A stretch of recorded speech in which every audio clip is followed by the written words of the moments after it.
The purpose tonight is to give you a very brief overview of a almost 200-page report.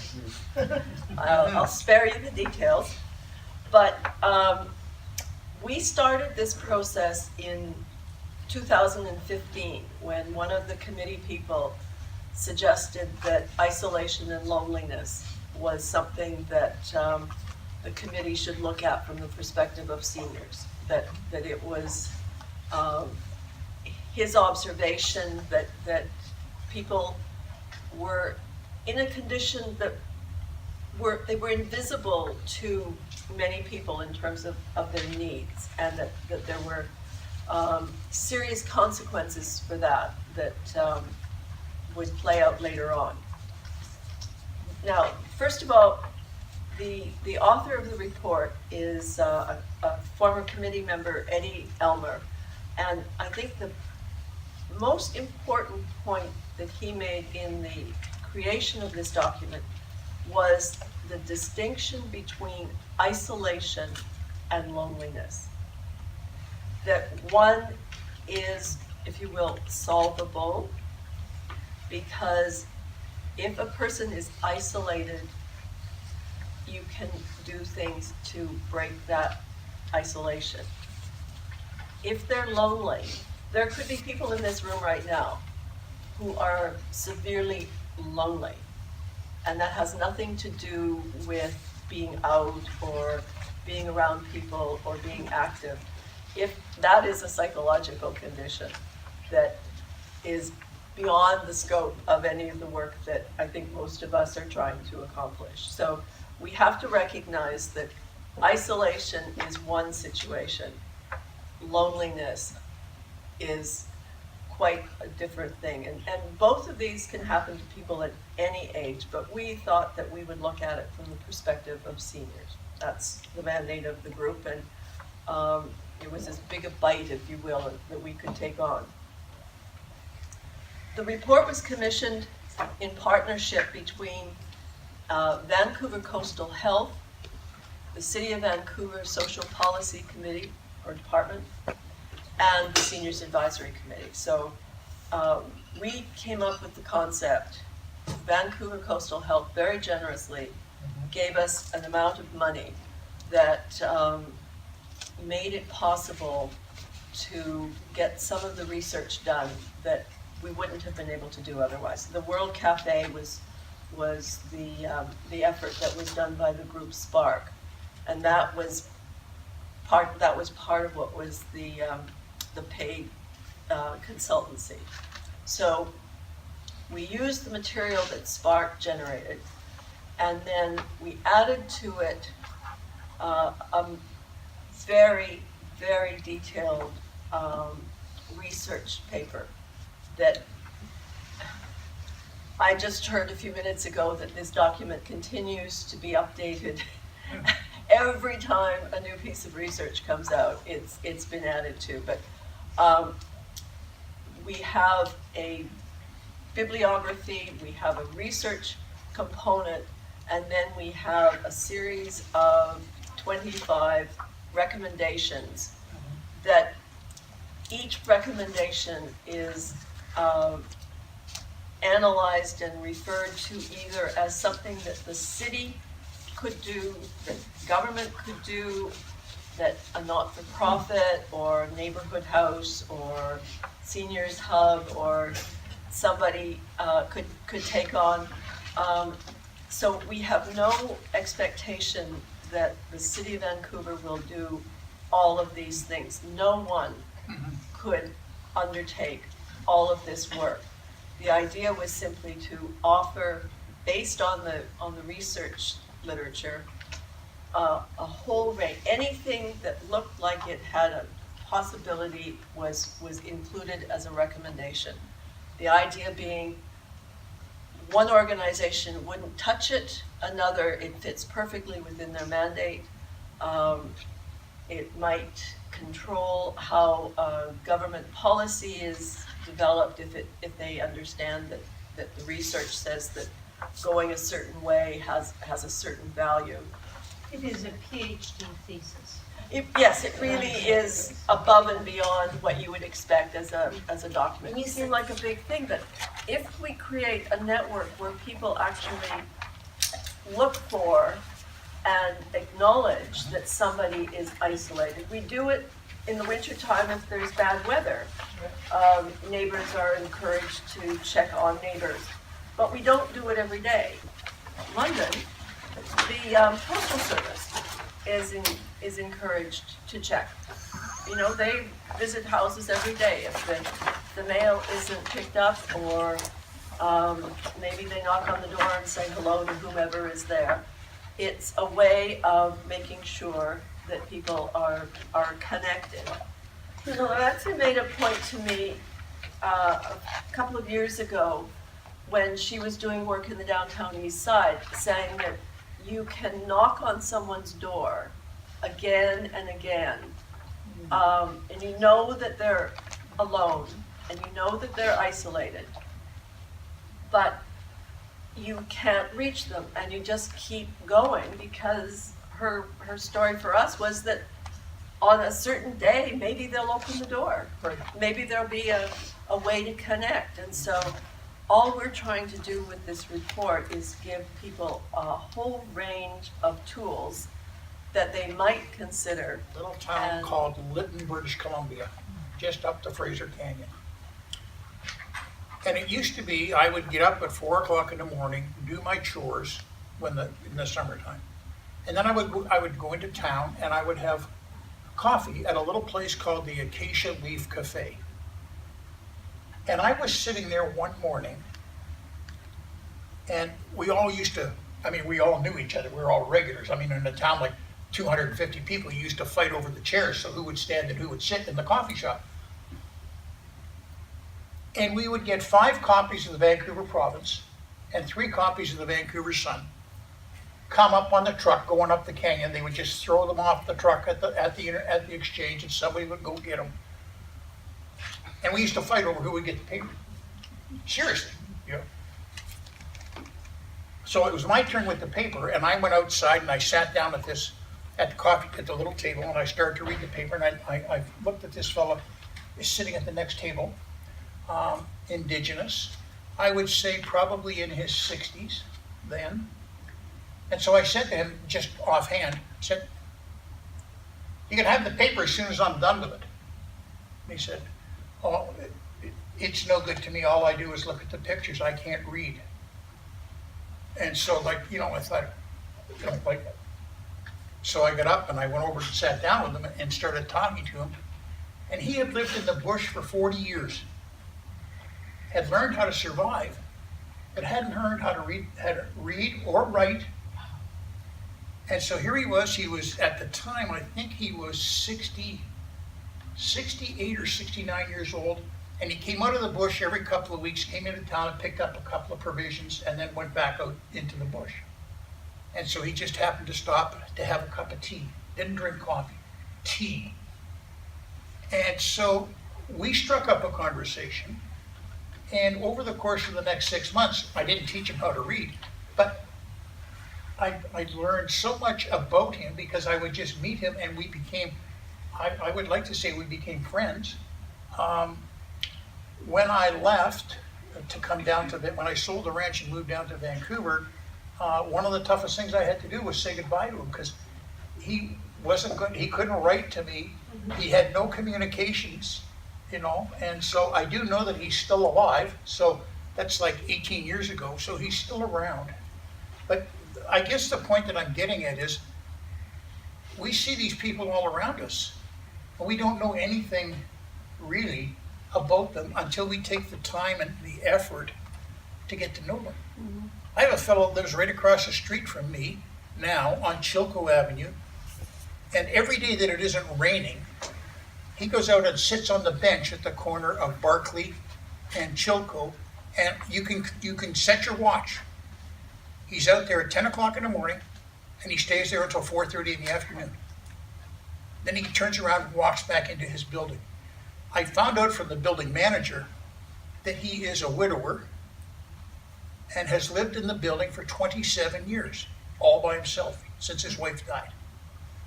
And he doesn't have any family because they didn't have any kids. And so his only connection with the outside world is sitting at this bench, watching people go by, walk with their dogs, and he plays with the dogs when they go by. And the building manager who brings him a cup of coffee every once in a while. And so there people are out there. We just need to reach out to them, make them part of our community. So I agree with Colleen completely. To read the I think it's 156 pages of wording. Okay, it really is as dry as part of the Sahara Desert. I mean, this is written as a PhD dissertation. It's not written as a murder mystery or a love story. It's written as a dissertation. The 23 recommendations are really, really what's important because they are workable. Yeah, a lot of thought went into making sure that they were practical. And one other thing, and then I'll shut up. When I got involved in this, and I do a lot of community work with the West End Seniors Network and with the BC Community Response Network. It's really hard to say, but some people asked me about something, and so I got a copy of it and gave it to them. And then I thought, well, maybe we should have a few more. So I called the National Seniors Council in Ottawa. They don't normally answer the phone. They have a website and they have a text line. But I managed to get somebody to answer the phone.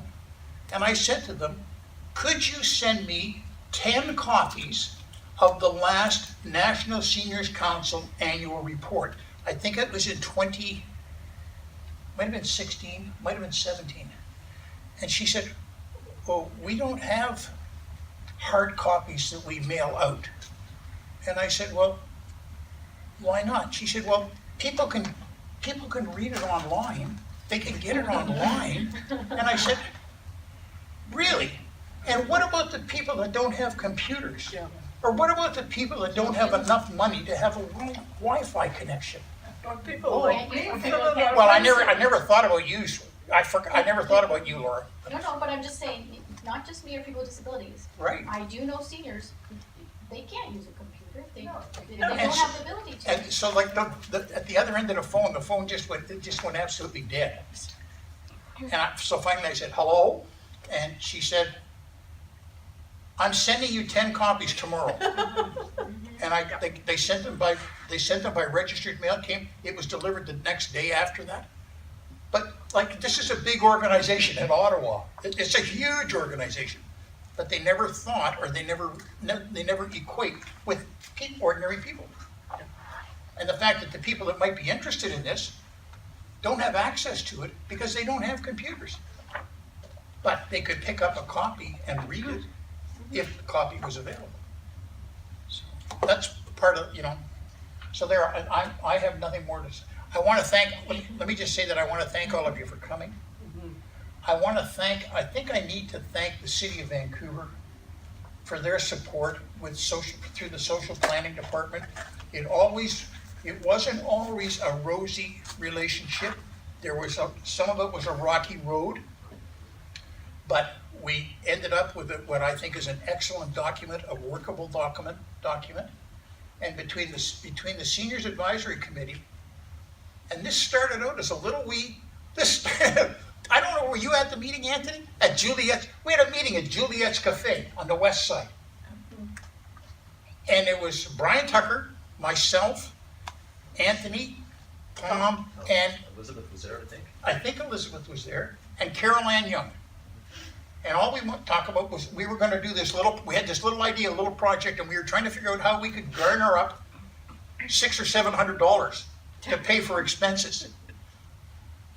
And as it turned out, we got a very nice grant from Vancouver Coastal Health and Stephen Dang, and I'm sorry that he's not here this evening because we owe him a big vote of thanks.